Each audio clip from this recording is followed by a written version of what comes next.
Continuamos falando sobre a troca na Petrobras, esse assunto importante, principal assunto da noite, porque agora a gente recebe a professora do Instituto de Energia e Ambiente da Universidade de São Paulo, Virgínia Parente. Boa noite, Virgínia. Muito obrigada por topar nosso convite hoje.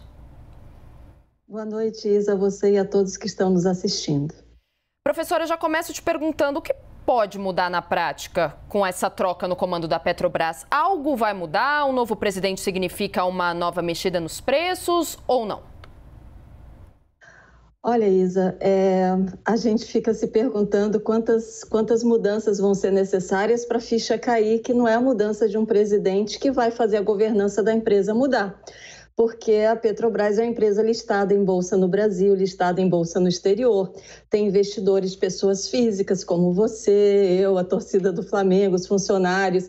Tem pessoas físicas de classe média que pegam a parte dos seus recursos e colocam lá. Outros que colocam em fundos de pensão que também aplicam lá. Então, não é possível fazer sacrifício, fazer gentileza com o chapéu dos outros, não é? Além disso, a gente já viu essa história acontecer antes, Isa. Houve uma série de ações internacionais, a Petrobras pagou muita multa, então significa que o próximo presidente ou o conselho ou os diretores, se ousarem fazer uma coisa dessas, vão ser reincidentes. Ou seja, sacrificar o retorno dos acionistas por conta de uma política pública. Não que não seja uma situação muito grave que esteja prejudicando os brasileiros, mas esse arranjo de preços, eventualmente, essa melhoria de preços, esse fundo de estabilização não pode ser feito às custas de acionistas de uma empresa que é ponto .com, ela não é ponto .gov, embora o governo seja o acionista majoritário. Professora, você falou, dos brasileiros que está pesando para a gente, como população. E na última pesquisa IPESP, os brasileiros justamente foram perguntados sobre quem tem mais responsabilidade por esse aumento que a gente está vendo dos combustíveis. 64% indicam a própria Petrobras, 45% o presidente. Depois vem a guerra na Ucrânia, os governadores, governo Dilma e Lula também, e o STF, por fim. Quem tem essa responsabilidade? Ou essa responsabilidade ela é diluída entre todos os setores que eu comentei agora?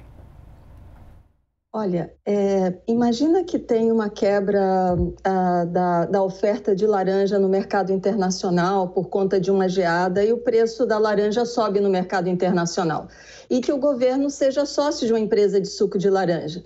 Então, será que ele tem poder de dizer para os demais sócios da empresa, olha, não vamos subir porque suco de laranja é muito importante, vitamina C no momento de Covid? Não tem muito jeito. A nossa responsabilidade, uma parte do aumento do preço da gasolina, advém das oscilações cambiais fortes que nós estamos tendo. E isso tem a ver com o risco da economia brasileira. Então, sobre isso, nós temos gestão. Sobre a guerra da Ucrânia, nós não temos gestão, não temos nenhum controle sobre o que acontece na guerra. A retirada de um naco de petróleo do mundo,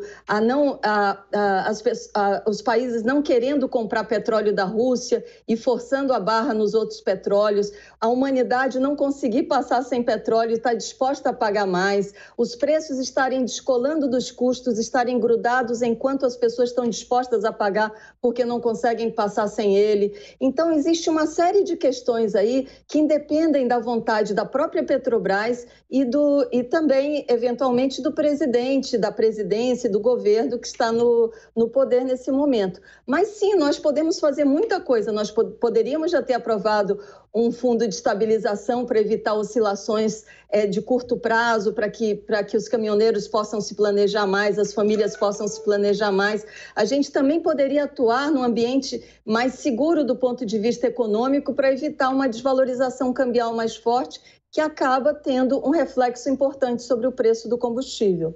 Era justamente isso que eu gostaria de te perguntar, professora. Com essa troca de comando, então, o que o novo presidente pode fazer uma vez que é o líder, o presidente, então, da Petrobras? O que está ao poder dele realizar agora?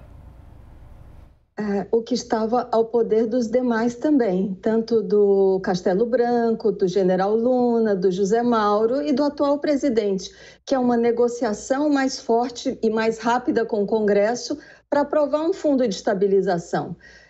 Mais do que isso, é difícil fazer, porque não é possível que um sócio obrigue os outros a terem um retorno menor. Infelizmente, isso não pode ocorrer, porque a empresa ela é listada em bolsa e os acionistas querem o retorno que lhes cabe. Políticas públicas a gente faz com recursos públicos, eventualmente até com os próprios dividendos que a União recebe, com a fatia governamental de tributos sobre a empresa. Mas não se pode fazer isso com o sacrifício dos demais acionistas. Isso é contra qualquer regra de mercado de capitais e é um exemplo muito ruim e uma desvalorização do mercado de capitais brasileiro. E o que a gente vai ver é o que ocorreu em gestões anteriores, em governos passados. É uma enxurrada de ações que nem a 10ª geração dos diretores, dos membros do conselho e dos diretores, vão conseguir pagar na física por multa. Não vai ter nenhum Directors and Officers Liability, ou seja, um seguro que cobre